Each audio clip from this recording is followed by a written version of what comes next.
Welcome to my series on the PreSonus Studiolive 16.0.2 digital mixer. What we're going to talk about here is how to take advantage of the copy channel using your PAT channel. So if you're doing a show and you have channel 1 selected here and you set up your PAT channel the way you like it, then you go to channel 2 and you set up the PAT channel for channel 2. Now you may know ahead of time that you're going to use these 1 and 2 in stereo and link them. But you can play with two different settings with your PAT channel and compare them with each other, or even completely different situations that you can switch to later. So if I go to set those two channels up just slightly different, I can A/B them against each other when I link them. So I can be on channel 1, select, hit link, and what happens inside the machine is channel 1 is copied. All of the PAT channel settings are copied to channel 2 so that they're identical because they're linked. And you can listen to that for a while and see what you think about it. Then undo the link and select channel 2 and then relink them.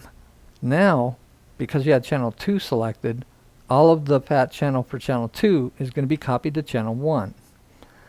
So you can just push a couple buttons and check a completely different setup between the two channels. And if you were slick, you could even make minor adjustments doing this switching mode between the two EQs.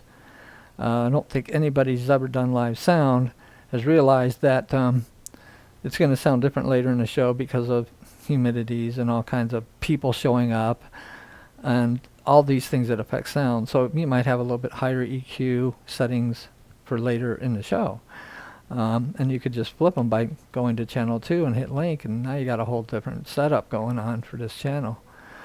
So, or they might have more than one instrument that they're playing, like two different acoustic guitars, and one could be EQ'd for a Gibson and another one could be EQ'd for a Martin or a Taylor. So there are lots of things that can come into play with this with experience. So that's how you can use the select and stereo mode link button and bounce back and forth between two completely different setups